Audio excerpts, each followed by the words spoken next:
अस्सलाम वालेकुम नाजरीन। इस किस्त के आगाज में दरगोस अर्तुर साहब के कमरे में पहुंच जाता है और इधर उधर की तलाशी लेने लगता है। फिर उसके जहन में वो ख्याल आता है कि अर्तुर साहब के हाथ पर चूल्हे की स्याही लगी हुई थी। ये सोचकर दरगोस चूल्हे की तरफ जाता है। फिर दरगोस वो खत निकाल कर पढ़ने लगता है और कहता है तो ये बरकी खां की तरफ से आया है। तो अर्तुर ने सोना निकालने का फैसला कर लिया है। जब वो खत खोलता है तो उस पर एक नक्शा बना होता है। दरगोस कहता है तो सोना यहाँ है। तो अर्तुर ने हमसे सोना लिया था, अब हम उससे सोना हासिल कर लेंगे। फिर दरगोस वो खत वहीं पर रख देता है और बाहर चला जाता है।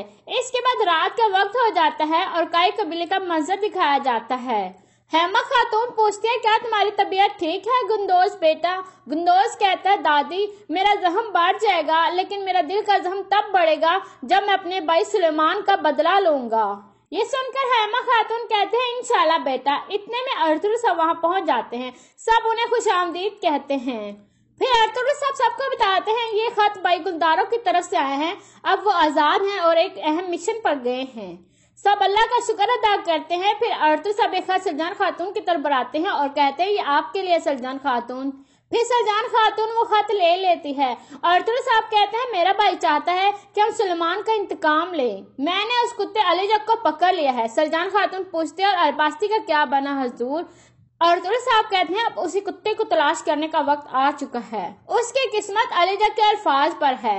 अरबास्ती समझता है कि वो हमें बेवकूफ बना सकता है और इंशाल्लाह हम उसे बहुत जल्द पकड़ लेंगे। दूसरी तरफ लपके किले का मंजर दिखाया जाता है। दरगोस अंदर दाखिल हो जाता है और कहता है उरानुस सोने का हमने पता लगा लिया है। अर्तुर को एक खत मिला है कि सोना कहाँ है। उसके साथ एक नक्शा भी था। मैंने उसकी कॉपी तैयार कर ली है। कल अर्तुर सोना खोदने वाला है। ये देखकर उरानुस बहुत खुश हो जाता है और कहता है अब हम अर्तुर से पहले सोना निकाल लेंगे और एक अजीम फौज तैयार करेंगे। दरगोस कहता है मैं उस सोने से ऐसी फौज तैयार करूंगा कि यहाँ से लेकर कुस्तुनतुनिया तक हमें कोई भी नहीं रोक सकेगा। और इसके अलावा हमें ये भी पता चल गया है कि अर्तुर का बरकी खां के लोगों के साथ इत्तेहाद है। उरानुस कहता है हमें फौरन हरकत में आना चाहिए हजूर। मैं सिपाहियों को तैयार करता हूँ। दरगोस कहता है नहीं, मैं सिपाहियों को खुद तैयार करूंगा कि अर्तुर के आदमियों को कैसे मारना है। कल जब वो सोना खोदने जाएंगे तो हम उन पर हमला कर देंगे और कल अर्तुर मुझे एक अहम जिम्मेदारी देने वाला है। वो मुझ पर बहुत एतमाद करता है। इतने में एक सिपाही आकर कहता है सरदार बेबौलत आया है। दूसरी तरफ काई कबीले का मंजर दिखाया जाता है। काई कबीले में नक्शा देखकर अर्तुर साहब मुस्कुरा रहे थे। फिर तुर्गुत कहता है सोगत से खबर आई सरदार, घंटी वाले ने एक चाल चली और आपके कमरे में दाखिल हो गया। वो यही समझ रहा है कि उसे किसी ने नहीं देखा। अर्तुर साहब कहते हैं तो शिकारी शिकार में फंस चुका है। अब्दुर्रहमान कहता है घंटी वाला सोगत से निकल चुका है। अगजल पर मलिक शाह का पीछा कर रहा है। अर्तुर साहब कहते हैं तो किले लेकर वो नक्शा गया है। तुर्गुत कहता है सोने का असल नक्शा तो हम जानते हैं। वो जिस जगह जाएंगे वो उनकी कब्रें बन जाएंगी। फिर हकीम हरतुक कहता है अल्लाह के फजल से हम किले वालों को हरा देंगे, लेकिन अब हम घंटी वाले का क्या करेंगे हजूर? फिर अर्तुर साहब खड़े हो जाते हैं और कहते हैं आज रात उसके किले में आखिरी रात होगी, फिर हम उसे पकड़ लेंगे। फिर उसने हमें बहुत कुछ बताना है। अब तक हमने उसे कुछ नहीं कहा क्योंकि वो हमारे हर मंसूबे में हमारे साथ था, लेकिन अब उसके खात्मे का वक्त हो चुका है। तुम अपनी तैयारियां मुकम्मल कर लो अब्दुर्रहमान। तुम्हें पता होना चाहिए कि कल तुम्हें क्या करना है। मैंने औगजब और मलिक शाह को सब कुछ बता दिया है। दूसरी तरफ लपके किले में बिबौरत पहुंच चुका था। दरगोस उनकी छुप कर बातें सुनता है। फिर उरानुस कहता है अर्तुर सोगत में है तो तुम उसे मारने में नाकाम कैसे हो गए? बिबौलत कहता है मैं उन्हें मारने ही वाला था कि इतने में कुछ आदमी आ गए। क्या उन आदमियों को तुमने भेजा था? तुम्हारे अलावा वो जगह कोई भी नहीं जानता था। उरानुस कहता है तुम अपनी नाअहली की जिम्मेदार मुझे कैसे ठहरा सकते हो? होश में आओ। बिबौलत कहता है तो फिर मुझे बताओ कि वो आदमी कौन थे? उरानुस कहता है मुझे क्या पता, हमने अपना काम मुकम्मल किया है। एहतियाती तदबीर अपनाने का काम तुम्हारा था। होश में आओ, गुस्से को काबू में रखो। अब बात कहते हैं कि हमें आगे क्या करना है। अलीजक मर गया है। बिबौलत कहता है हाँ मुझे पूरा यकीन है कि वो मर गया है।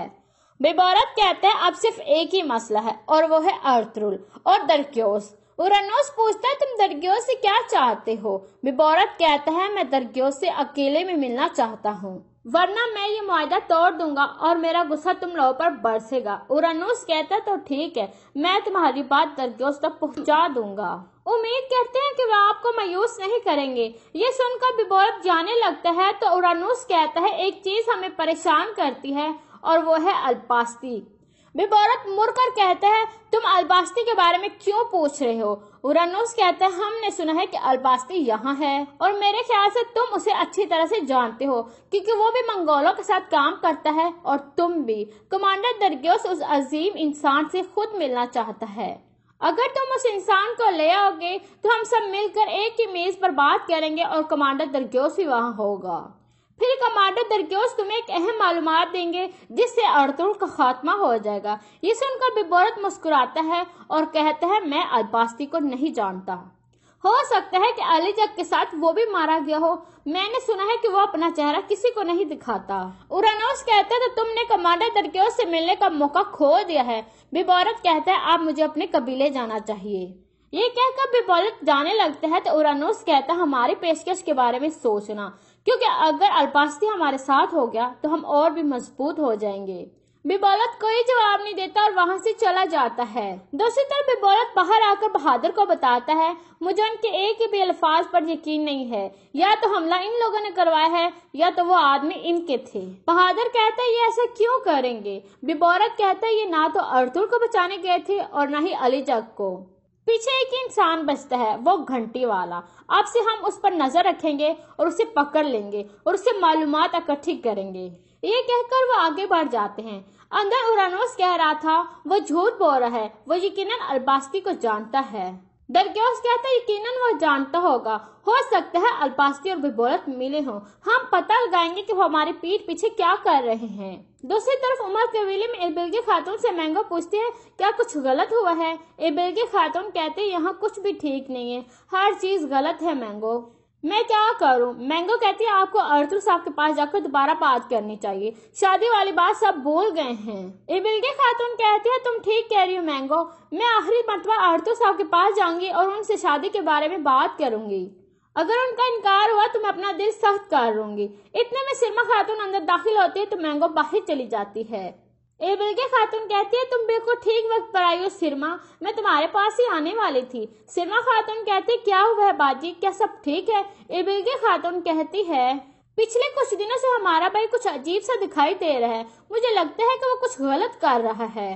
سرما کہتی ہے وہ جو بھی کر رہے ہیں ہمارے قبیلے کے لیے کر رہے ہیں۔ ایبلگی خاتون کہتی ہے ارطغرل صاحب کا سردار اعلیٰ بننا ہمارے بھائی کو ہضم نہیں ہوا، مجھے لگتا ہے کہ وہ قبیلوں کو ایک دوسرے کے خلاف استعمال کر رہے ہیں۔ سرما کہتی ہے آپ کو موجودہ صورتحال کے مطابق کیسا لگ رہا ہے باجی؟ دوسری طرف بامسی اپنے خیمے میں موجود تھا۔ اسلحان کہتی ہے بابا کوئی بھی نہیں چاہتا کہ ہم یہاں رہیں۔ حفظہ خاتون کہتے ہیں اگر آپ کوئی بھی قبیلے نہیں جانا چاہتے تو ہم کونیا چلتے ہیں، وہ بہترین جگہ ہے، ہمارے بچے وہاں تعلیم حاصل کر سکتے ہیں۔ بامسی کہتا ہے تم موجودہ صورتحال کو نہیں جانتے ہو، جب سے منگول آئے ہیں وہاں نظام تبدیل ہو چکا ہے، اتنی جلدی ہم کونیا جانے کا فیصلہ نہیں کر سکتے۔ اتنے میں عبد الرحمن اندر داخل ہوتا ہے اور کہتا ہے سپاہیوں نے گوشت تیار کیا ہے اور ہم چاہتے ہیں کہ آپ ہی ہمارے ساتھ ہوں۔ بامسی کہتا ہے میں تم لوگوں کو پریشان نہیں کرنا چاہتا تو آپ سپاہیوں کو کہیں کہ وہ کھانا کھا لیں۔ عبد الرحمن کہتا ہے اگر آپ نہیں جائیں گے تو سپاہی کھانا نہیں کھائیں گے۔ یہ سن کر بامسی تیار ہو جاتا ہے اور باہر چلا جاتا ہے اور یہاں پر اس کیس کا اختتام ہو جاتا ہے۔ السلام علیکم ویورز، امید کرتے ہیں کہ آپ سب ٹھیک سے ہوں گے، خیریت سے ہوں گے۔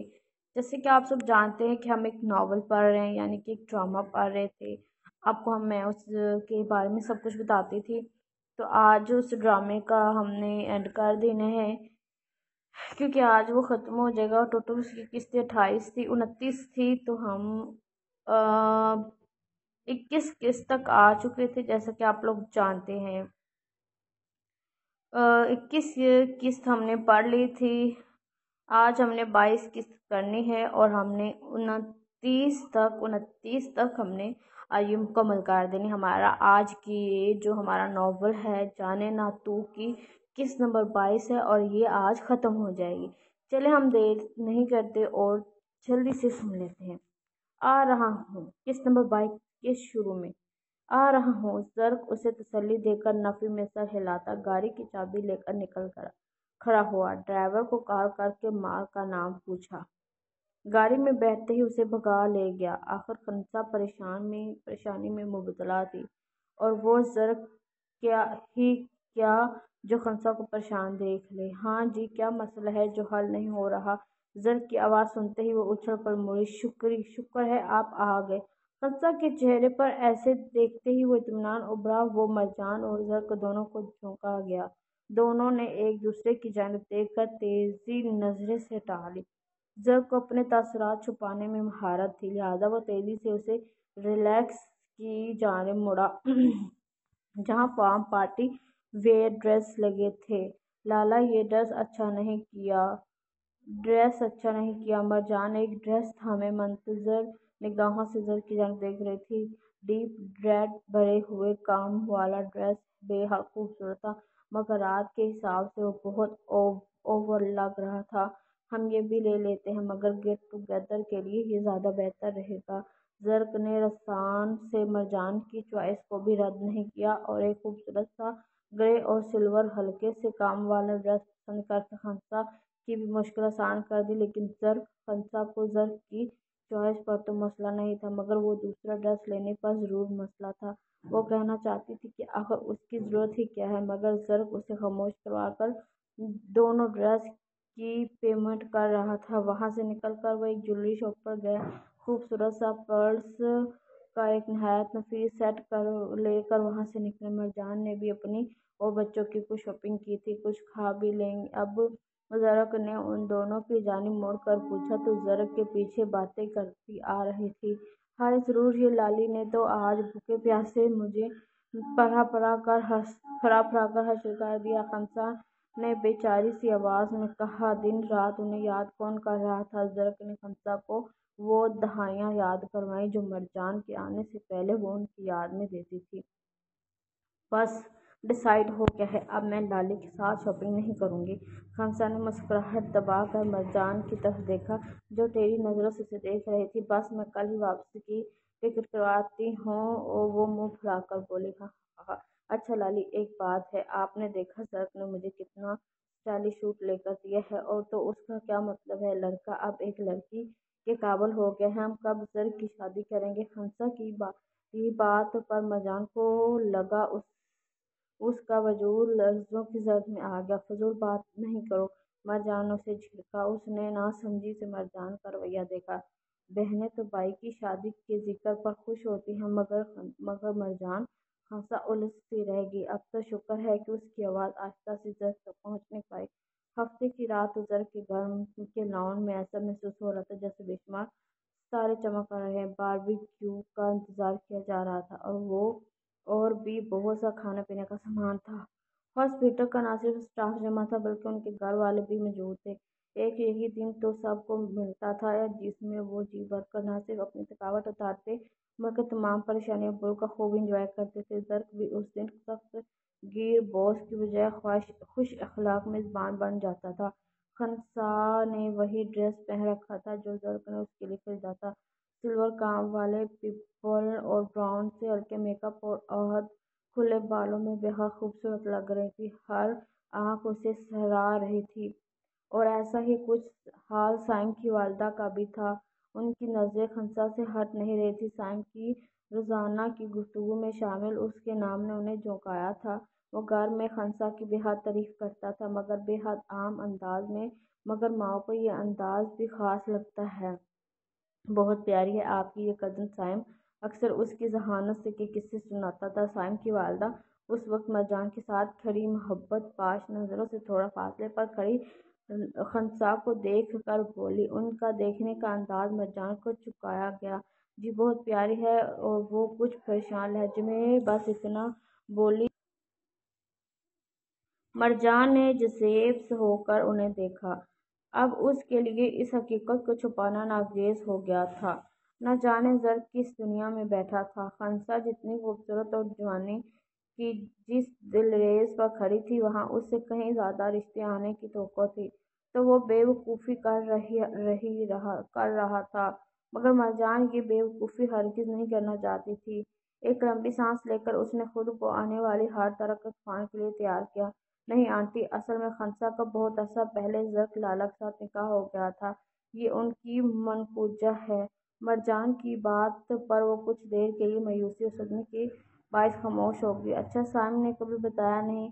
वो फीकी सी मुस्कुराहट चेहरे पर लाकर बोली, अभी ये बात किसी को पता नहीं है। बस हम खंसा की पढ़ाई खत्म होने का इंतजार कर रहे थे। वो जी कड़ा कर वो सब बोलती चली गई जिसको न कहने की शर्त पर जर्क ने उसे इस्लामाबाद में आने दिया था। चलो मुबारक हो, माशाल्लाह बहुत अच्छी जोड़ी है। वो फिर से अपने तासुरात छुपाकर मुस्कुराहट चेहरे पर सजा कर बोली, क्या क्या नहीं सोच लिया। उन्होंने इन चंद लम्हों में खाना खाकर अभी भी सब बातों में मशगूल थे। खंसा डॉक्टर असद के बच्चों के साथ बैठी बातें करने में मसरूफ थी। बहुत मुबारक आपको, साइम, जो काफी देर से उन्हें देख रहा था, आकर उसके करीब आकर बोला, किस बात की? वो अपनी कुर्सी से खड़ी होकर उसके सामने आते हैरत से गोया हुए, आपने और सर ने तो कभी बताया ही नहीं था, शायद इस डर से कि हम वलीमे का खाना ही न मांग ले, लेकिन हमें भी आखिर पता चल गया है। साइम की बात पर वो चौंक चेहरा लिए साइम को ऐसे देख रही थी जैसे किसी और जुबान में बात कर रहा हो। मैं अब भी नहीं समझी, वो फिर से उलझ कर बोली, आप और सर जक हस्बैंड एंड वाइफ हैं, ये बात आपने और उन्होंने कभी डिस्कस नहीं की? अब की बार सैम ने मुस्कुराते हुए उसकी परेशानी हल करना चाहिए, मगर वो ये नहीं जानता था कि असल परेशानी तो अब शुरू होगी। खमसा के तो दिमाग में गोया धमाके शुरू हो गए। वो और जक हैंडसम एंड वाइफ, क्या हुआ? आप ठीक तो हैं? साइम को उसके चेहरे के तासुरात बहुत अजीब से लगे, जैसे वो किसी शौक में हो। जी, इससे वो मुश्किल थोक निकल कर कहा, और फिर वो ठहरी नहीं, साइम से एक्सक्यूज करके अंदर रिहायशी हिस्से की जानब बढ़ी। उसके बाद वो बाहर नहीं आई। मरजान ने इतनी ही मरतबा उसे बाहर आने का कहा, मगर उसने तबीयत का बहाना बना दिया और उस वक्त किसको देखना भी नहीं चाहती थी। इतना बड़ा सच, और ये सच था कभी, ये सच था भी कि नहीं, वो कुछ नहीं जानती थी। वह भी मरजान और जग से कुछ भी पूछ नहीं सकती थी, नहीं तो इतने बहुत से लोगों के दरमियान वो तमाशा बन कर रह जाती। लिहाजा वो ये वक्त जैसे तैसे गुजार रही थी। जर को जैसे ही उसकी तबीयत की खराबी का इल्म हुआ, वो तेजी से उसके कमरे की जानिब आया। क्या हुआ है? फिक्रमंद लहजे में उसका माथा छू कर देखा। खामसा ने गुस्से से उसका हाथ हटाया। जक शुद्ध रह गया। ग्रे ग्रे डोनर सूट में ऑफ वाइट शर्ट के ऊपर ग्रे ही टाई लगाने वो खंसा को उस लम्हे अपनी तमाम तरोहजाहत के बावजूद नहायत बुरा लगा। कुछ नहीं हुआ मुझे, अपने मेहमानों को देखी जाकर जिस तरह वो तख कर बेइज्जती और गुस्से से बोली, वह लहजा जर के लिए बिल्कुल नया था। खंसा ने कभी इससे उस लहजे में बात नहीं की थी। खंसा वो उसे अंदाज में बस कह कर सका, प्लीज लो, मैं वो चेहरा मोड़कर फिर से सख्त लहजे में बोली। वो बेयकीनी से कितनी देर उसे देखता रहा। समझने से कासर था कि अभी कुछ देर पहले तो ठीक थी, ये अचानक क्या हो गया? मगर बाहर मौजूद इतने सारे लोगों की मौजूदगी के सबब उस वक्त उसे छेड़ने से गुरेज कर गया। एक खामोश निगाह उस पर डालकर कमरे से बाहर चला गया। सबको उसने मरजान और उसकी तबीयत की खराबी का जवाब पेश किया। जर्क ने मरजान के से भी पूछा, मगर जर्क की तरह वो भी अनजान थी कि यकदम उसे क्या हुआ है। जरवा और साइम की वालदा ने उसे जाकर देखने की ख्वाहिश का इजहार किया। तब भी मरजान ने सहूलत से बता दिया कि वो दवाई लेकर सो गई है। मेहमानों के जाते ही उन दोनों के कमरे का रुख किया। आगे है, जो अपने बेड से टेक लगाए, टांगे सीने के साथ लगाए, घुटनों पर कोहनी टिकाए, एक साथ सर पर किसी गैर मरी नुक्ते की गौर रखा रहे थे। खंसा, क्या हुआ है मेरी जान? मरजान हौले से उसके कमरे का दरवाज़ा खोलकर अंदर आते उसकी हालत देखकर परेशानी से उसकी जानिब बढ़ते बोली। जर्क भी उसके पीछे ही था।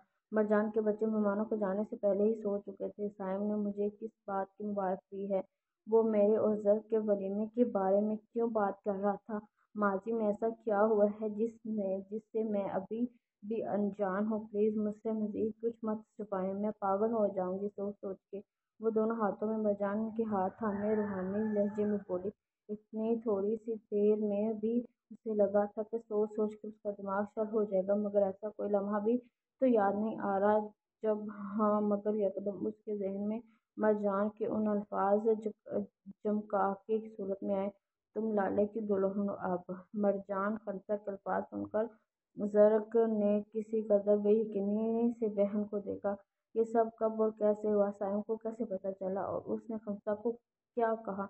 मरजान भाई की पुकार पर नजरें झुका गई, ना सिर्फ ज़र्क से बल्कि खमसा से भी। क्या मैं और ज़र्क? बेयकीनी से आंखें फाड़े वो कभी मरजान को देख रही थी। मरजान, साइम को कैसे पता चला? ज़र्क सख्त लहजे में बोला, आई एम सॉरी, आप अगर बेवकूफ़ी कर रहे थे तो मैं उससे भी ज़्यादा आपकी इस बेवकूफ़ी में आपका साथ नहीं दे सकती थी।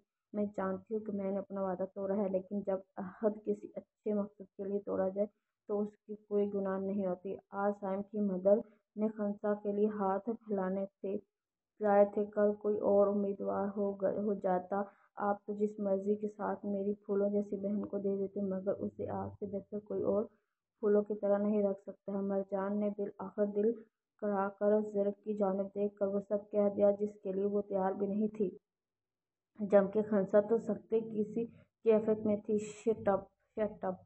अब तुम मुझे बताओगी कि मुझे क्या करना चाहिए क्या नहीं? वो गुस्से से दारा। Stop up. खंसा इससे ज़्यादा तेज आवाज़ से चीखी। शट। पहले मुझे हर बात क्लियर करें। आखिर आप दोनों क्या कह रहे हैं? किस रिश्ते की बात कर रहे हैं? खमसा अभी तक महज में थी। तुम्हारा और ज़र्क लाला का निकाह उस दिन हुआ था जिस दिन रात अम्मा की वफ़ात हुई थी। और मरजान केन को प्लीज़ स्टॉप। अभी मरजान की बात पूरी नहीं हुई थी कि ज़र्क ने उसे बुरी तरह झिड़क कर चुप करवाने की कोशिश की। आज मुझे सच बोलने दें लाला, उसकी पूरी ज़िंदगी का मामला है। मरजान तो जैसे तैसे कर चुकी थी, आज वो खंसा को सच बताकर जाएगी। आप क्यों मुझे अंधेरे में रखना चाहते हैं? अब की बार खंसा ने गुस्से से ज़र्क की तरफ देखा। मैं आपको अंधेरे में नहीं रखना चाहता, लेकिन ये सब बातें करने के लिए ये वक्त मुनासिब नहीं है। ज़र्क समझ नहीं पा रहा था कि वो किस अंदाज में खंसा को इतनी बड़ी हकीकत बताए। वो अभी उस सब के लिए तैयार नहीं था। ये बात उस अंदाज में नहीं होनी चाहिए थी। तो फिर कौन सा वक्त मुनासिब है? मेरे ख्याल में ये बात मुझे उसी दिन खुलकर पता चलनी चाहिए थी जब ये निकाह हुआ था। मेरे खुदा में, मैं तो आज तक यही समझती रही कि उस शाम हमने वो पेपर्स इसलिए साइन किए कि आप मुझे अपनी कस्टडी में लेना चाहते थे। जो असल में निकाह के पेपर्स थे। वो खुद से मुखातिब होते सर पकड़ कर बैठ गई। मत जान जाओ यहाँ से। ज़र्क उसकी किसी बात का जवाब देने की बजाय मरजान से मुखातिब हुआ, जिसने ज़र्क को अच्छा खासा मुश्किल में फंसा दिया था। वो क्यों जाए यहाँ से? इसलिए कि आपके धोखे से पर्दा उठा रही है। खंसा उसकी बात को गलत रंग दे गई और उसी बात से ज़र्क को डर था। मैंने कोई धोखा नहीं दिया। Marjan please leave. ज़र्क ने अब की बार मरजान को नरम लहजे में कहा। मरजान के लिए इतना ही बहुत था कि खंसा अब इस हकीकत से वाकिफ हो चुकी थी। अब ज़र्क उसे जैसे ही हैंडल करता, वो चाहते हुए भी अब खंसा से दस्तबरदार नहीं हो सकता था। मरजान खामोशी से उनके बीच से निकल गई। हाँ, मेरा और आपका निकाह उस शाम को हुआ था, और वो सब आपको ना बताने की वजह सिर्फ यही थी कि उस वक्त आपकी उम्र मुख्तलितों की कासिर नहीं थी। मैं हमेशा से छोटी उम्र की शादी के खिलाफ रहा था, तो ये कैसे हो सकता है कि मैं खुद वो सब करता जिसके खिलाफ मैं हमेशा बोलता रहा? मगर इन दोनों शेर दिल और भी बहुत लोग आपके उम्मीदवार बनकर बार बार बाबा और अम्मा से आपकी शादी की बात कर रहे थे। उनका मकसद आपको हसूल नहीं बल्कि उस दौलत का हसूल था जो आपके पापा आपके लिए छोड़कर गए थे। और वो दौलत मिलने के बाद वो लोग आपके साथ क्या सलूक करते, ये आप मुझसे बेहतर समझ सकती हो। अम्मा को आप बहुत अजीज थी और वो आपको किसी गंदगी में नहीं जाना चाहती थी। उन्होंने मुझे बुलाकर सब मामला डिस्कस किया और आपको वहाँ से निकालने की यही एक सूरत थी कि मैं आपसे निकाह कर लेता। वहाँ मर्द जिस मर्जी से शादी करें, किसी को कोई फ़र्क नहीं पड़ता। लिहाजा अम्मा ने मुझसे ये सब ख्वाहिश कहकर करवाया। मैंने बाबा से कहा और उसी शाम हमारा निकाह हो गया।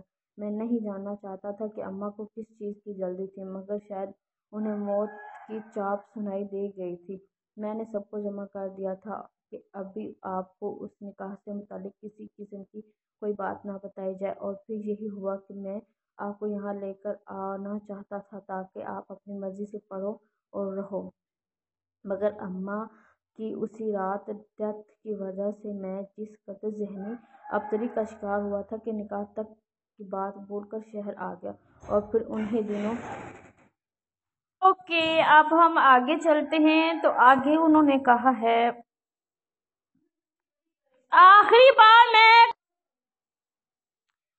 آخری بات زرق نے نظریں جھکا کر کہی مبادہ اور اس کی آنکھوں سے اس کرب کو نہ جان چاہے جو اس بات سے اس کے دل سے ہوتا۔ آنکھوں میں بھی دکھنے لگا تھا۔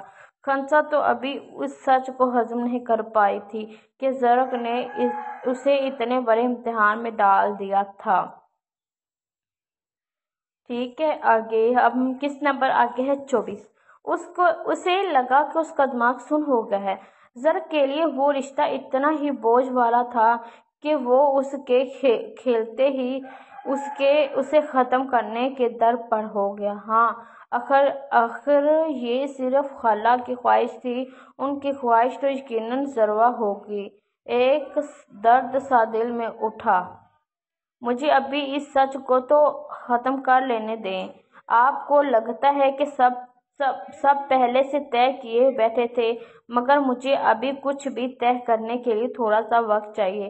وہ بے دلی سے مسکرا کر بولی۔ شیف زرق نے نظریں اٹھا کر اس کے حسین چہرے پر ڈالی جو ابھی بھی زرق کے لائے ہوئے سوٹ میں ملبوس تھی۔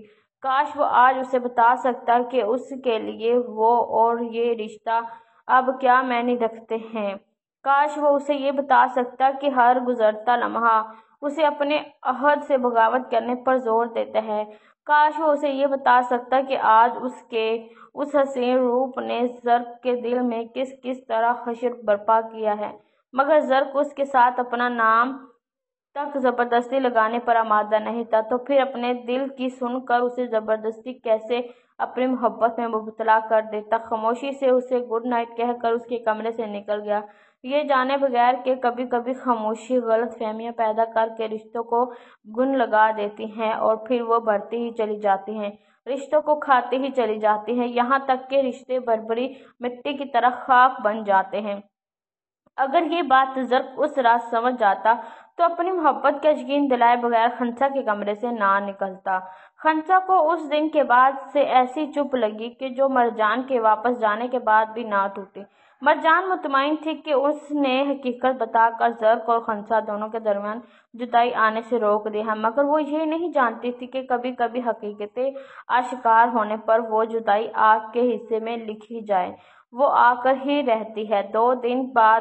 2-3 دن بعد مرجان تو واپس چلے گی، مگر خنسا کے لیے سوچ کے بہت سے دروا کر گئے۔ زرق کو اس کی خاموشی سے الجھن ہونے لگی۔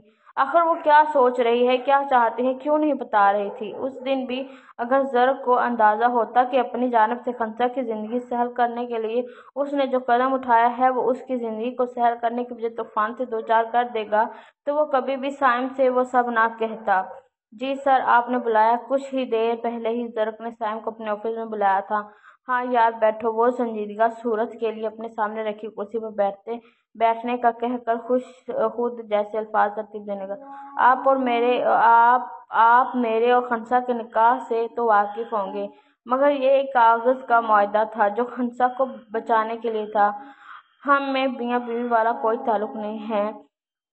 رحمت باندھ کر وہ سائم کو ہر حقیقت بتاتا چلا گیا جو اس نکاح کے پیچھے پوشیدہ تھی، مگر وہ اس بات سے لا علم تھا کہ خنسا جو کسی کام سے اس کے کمرے میں آنے لگی تھی، زرق کی آواز سن کر دروازے میں ہی کھڑی ہو گئی۔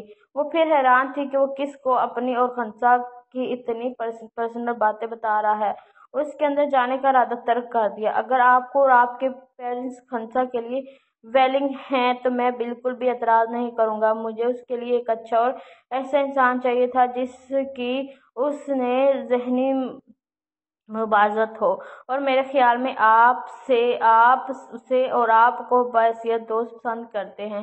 زرق کی بات پر خنسا کے اندر اتشال اٹھا۔ سر، میں یقیناً انہیں بہت پسند کرتا ہوں، مگر ان کی قابلیت کے حوالے سے، اور یہ پسند بالکل بھی کسی غلط کی طرح نہیں ہے۔ ہاں، اگر یہ سب نہ ہوتا تو بحیثیت زندگی کے ساتھی کے طور پر میں انہیں اپنی زندگی میں شامل کر کے فخر फख्र महसूस करता कि यकीनन उतनी अच्छी लड़की का मेरे साथ फख्र है।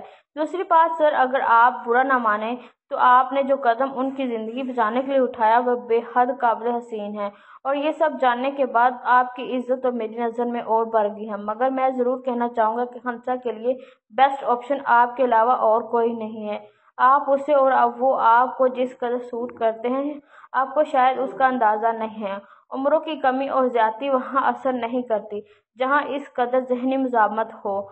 और आप यकीन करें, मैं जब भी उससे गुफ्तगू हुई है उसमें आधे से ज़्यादा जिक्र सिर्फ आपका होता है, और वो आप दोनों ही शायद इस बात से अनजान हैं कि अल्लाह ने आप दोनों के ना सिर्फ नाम जोड़े बनाए हैं बल्कि आप दोनों ही एक दूसरे की किस्मत में लिखे हैं। आपसे बढ़कर उन्हें कोई और इतनी बेगर्ज और बेलौज मोहब्बत दे नहीं सकता। सोचिएगा ज़रूर। साइम इतनी सी बात मुकम्मल करके ऑफिस से बाहर निकल गया। उसके निकलने से पहले खंसा साथ बने पैर के आउट में हो गई। जैसे ही साइम गया, वो आतिफ शाह बनी जर्क के ऑफिस में दरवाज़ा खोलकर दाखिल हुई। जर्क जो कि साइम की बातों से गुमसुम बैठा था, खंसा को गुस्से में ऑफिस आता देखकर यकदम अपनी सीट से खड़ा हो गया। आप होते कौन हैं मेरी जिंदगी के फैसले करने वाले? आप तो अभी 3 लफ्ज मुझ पर भेजकर फारिग कर दे। दूसरों के सामने यूं तशरीर करके क्यों मुझसे जिंदा रहने का सबब छीनना चाहते हैं? मेरे गॉड फादर बनने की कोशिश मत करें, मगर फिक्र मत करें, ज़्यादा देर आपको ये नापसंदीदा रिश्ता निभाना नहीं पड़ेगा। मगर आज के बाद अगर आपने यूं मेरा सुपर चाहा तो यकीन जाने मैं खुद को ख़त्म कर लूँगी। और गुस्से से उसे वार्न करती जाने लगी। वो आपको पसंद करता है और आप भी। जर्क की बात पर दिल किया कि वो खड़े खड़े उसे उस ज़मीन में गाड़ दे। जो शख्स अपने दिल की बात समझने से कासिर है वो मेरे और साइम के दिल के राज समझ गया। कितनी मज़ाना खैज बात है। खुद अगर आप जरवा से शादी के लिए इतने बेचैन हुए हैं तो वैसे ही मुझसे कह दे कि आपकी ज़िंदगी से चली जाऊं। झूठ का सहारा लेने की क्या ज़रूरत है आपको? वो मलामती नज़र डालकर एक सेकंड की भी देर किए बिना वहां से चली गई। आगे है किस नंबर 25। जर्क हैरान हुआ कि जरवा का क्या जिक्र है, और फिर उस जहन के बाद खंसा और उसके दरमियान सहमर्मी की एक दीवार कायम होगी। खंसा ने हॉस्पिटल जाना छोड़ दिया और जर्क ऐसे कामों में फंसा कि वो जो खंसा से खुलकर बात करने के लिए वक्त ढूंढ रहा था वो वक्त ना निकाल सका। ये हफ्ते बाद की बात थी। जर्क को हॉस्पिटल में मुलाजमा का फोन आया कि खंसा घर से मौजूद नहीं है। वो किस वक्त घर से निकली किसी को नहीं पता। सुबह जब मुलाजमा उसके कमरे में नाश्ता देने गई थी तो वहाँ मौजूद नहीं था। सारा घर छान मारा मगर वो नहीं मिली। चौकीदार से भी पूछा, वो भी अनजान था। जर्क को लगा उसके पैरों से नीचे हकीकत जमीन ही निकल गई। वो तेजी से गाड़ी की चाबी उठाकर घर की जानिब दौड़ा। घर पहुंचकर उसका कमरा छान मारा। कुछ कपड़े उसके गायब थे, दराजे गंडाए, तमाम कुछ गायब था। बस एक ट्रैवल एजेंट का फाइल पड़ा हुआ था। उसने तेजी से उसमें मौजूद नंबर पर फोन किया। खंसा ने मुतल्लिक पूछा। उस एजेंट ने बताया कि रात 3 बजे से फ्लाइट से वो अमेरिका चली गई है।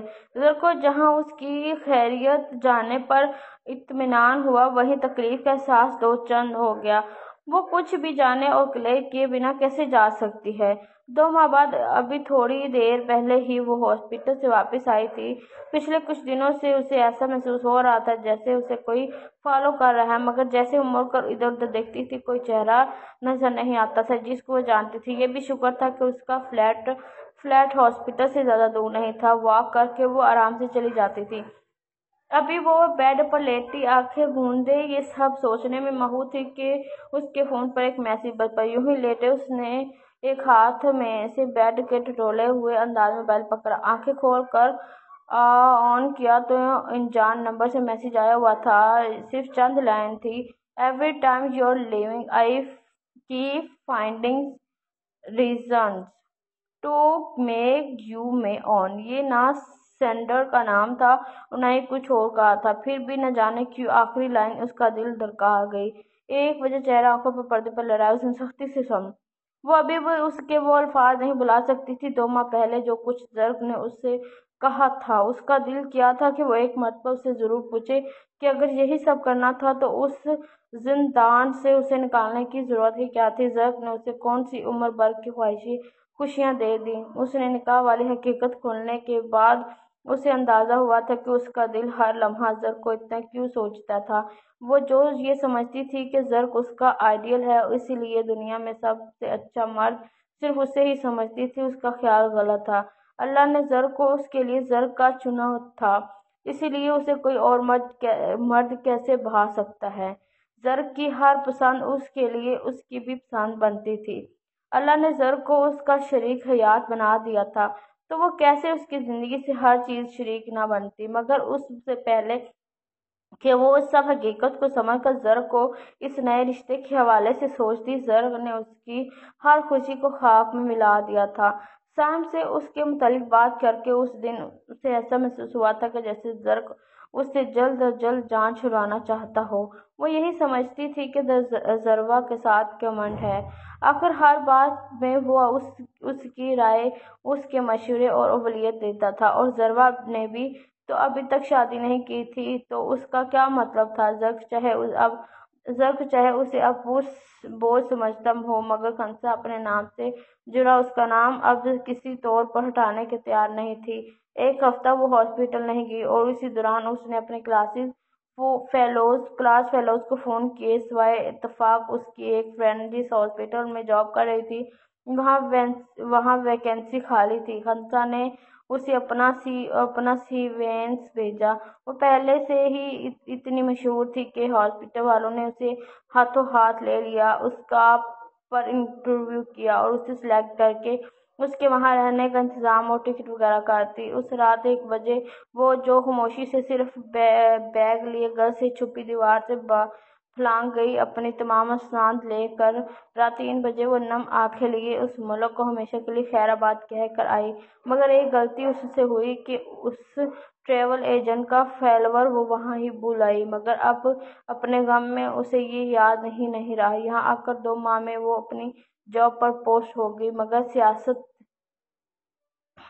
यार, कल एक ज़रूरी सेमिनार है, खंसा अपनी साथी डॉक्टर के साथ डिस्कस कर रही थी। उसने खंसा को इत्तला दी। अच्छा, कब है? खंसा ने सिलसिला सा पूछा। कल सुबह 11 बजे, ड्रेक ने कहा है। सब डॉक्टरों ने लाजमी आना, खास तौर से जो नए हैं। उसने होले से सर हिलाया। ठीक है, मुख्तलिफ जवाब देकर वो हॉस्पिटल से बाहर चली गई। वो अपनी सोचों में मगन थी कि कोई उसके कंधे को टक्कर मार कर आगे बढ़ता चला गया। टक्कर इतनी जोरदार थी कि वो गिरते गिरते बची। वो यकदम अपनी सोचों से बाहर आते गुस्से से उस शख्स को पिष्ट को घूर रही थी। लीडर की लॉन्ग चेक पर मफलर गले में डाले, टोपी सर पर जमाए, वो तेजी से चलता जा रहा था। रात के उस पहर वो उससे कोई लड़ाई मोल नहीं लेना चाहती थी, क्या पता कौन सर फिरा है। सर झुककर वो भी चलती जा रही थी कि यकदम मैसेज टोन आई। जो ही उसने मोबाइल निकाला, उसी अनजान नंबर से मैसेज आया। फिर चंद अल्फाज, my heart beat for you alone, no husband loves around, every time you fall a grace to your knees, I will wait patiently for you। अब की बार वो मैसेज पढ़कर थोड़ा सा परेशान हुई। आखिर ये कौन है? उसने फौरन उस नंबर पर कॉल करने का सोचा। अभी कॉल मिलाई थी कि 2 बैलों के दरमियान काट दी गई। उसने उलझ कर मोबाइल देखा और फिर कुछ सोच कर मैसेज किया। ओह, हु आर यू? अभी मैसेज किए इतना ज़्यादा वक्त नहीं गुजरा था कि जवाब आए। आई यू एवरीथिंग। फिर से वही तशन्नुन। उसने फिर कोई मैसेज किए बिना जवाब। आंसू भरे वो बार बार ठोकर खाने पर मजबूर कर रही थी। अगले दिन वो कुछ मरीजों को देखकर 11 बजे हॉस्पिटल के हॉल में पहुंची, जहां सेमिनार मुनक्कद हुआ था। बहुत से डॉक्टर पहले मौजूद थे। वो सेट पर बैठी अभी इधर उधर देखने में मसरूफ थी कि मोबाइल पर मैसेज आया। There are places I used to go. There are words I used to know. There was a light and it was you. Every word I say is true. I say every day I will wait till you still. I can see your dressed in red. All the secret things you said laying barefoot in grass. Now my heart is in your hands. ठीक है, आगे हम सब पढ़कर सब जब नजरें उसकी आखिरी चंद लाइनों पर ठहरी तो वो सेकंड से रह गई। वो उस वक्त रेड कॉर्न पर रेड स्कार्फ लिए थी, ब्लैक जीन्स पहन रखी थी। उसके यकदम चौंक कर इधर उधर देखा। ये कैसे अल्फाज थे? ये कौन है? ये कौन मुझे बार बार फॉलो कर रहा है? वो साकर नजरों से मैसेज पढ़ रही थी कि हर चीज धुंधला गई, सिवाय उस तस्वीर के जो अभी तक इस्लाम में उसकी नजरों में देख रहा था। Let's welcome our very respected Dr. Zahir Khan, come from Pakistan to teach our new doctor about this. उसे यकीन नहीं आ रहा था कि जिस शख्स को वो सच सोच रही थी, जिसका गुमान था, वो हकीकत में उसके सामने आ जाएगा। रोस्टम पर आते ही साथ ज़र्क ने पहली मुस्कुराती निगाह खंसा से चेहरे पर डाली। वो क्या बोलता रहा? वो कुछ भी सुनने की काबिल ना थी। वो तो बस उसे बेयकीन नजरों से देख रही थी। सेमिनार खत्म होते ही हाल से निकलने वालों में से सबसे पहली वो थी। वो क्यों यहाँ आया था? ये इत्तेफाक था या फिर कुछ और? वो उलझती जा रही थी। अपने ऑफिस में आकर वो खुद को काम में मसरूफ करना चाहती थी। अभी कुछ देर गुजरी थी, दरवाजे पर नॉक हुई। ज़र्क अंदर आया। अस्सलाम वालेकुम उस पर सलामती भेजकर उसका जवाब का मुंतज़िर खड़ा। खंसा उसे बुरी तरह नजरअंदाज करके थी। आई एम सॉरी, आप कौन हैं? मैं आपको नहीं जानती। Excuse me. उसके अपना नाम पुकारने पर वो तक कर बोली। अपनी सीट से खड़ी होकर अजनबियत का मुजाहरा करती दरवाजे से बाहर निकल गई। इसके बाद ज़र्क उसके पीछे नहीं आया। रात में अपने फ्लैट पर आकर भी उसका दिमाग गुस्से से भरा हुआ था। खाना खाए बगैर वो लाइट्स ऑफ करते सोने के लिए लेटी ही थी कि मोबाइल गुनगुनाया। हाथ पकड़ा तो मैसेज आया तो उसी नंबर से था। मुझे अब भी आपसे मिलना है। अब की बार ज़र्क ने मैसेज के आखिर में अपना नाम लिखा। मुझे आपसे अब जिंदगी में कभी भी नहीं मिलना। खंसा उसके मैसेज पर वरना लिखी। गुस्से में तेजी से टाइप करके मोबाइल बेड पर फेंका और अब की बार तकिया कानों पर रखा लिया। कुछ देर तक कोई मैसेज नहीं आया। वो न चाहते हुए भी मोबाइल की पिप की जानिब मुतवज्जा थी। थोड़ी देर और गुजरी थी कि तकिया हटाया, हाथ बढ़ाकर पास रखा, मोबाइल उठाया, कोई मैसेज नहीं था। मोबाइल वापसी फेंका तो खिड़की पर टिक टिक की आवाज़ से डर कर उठ गई।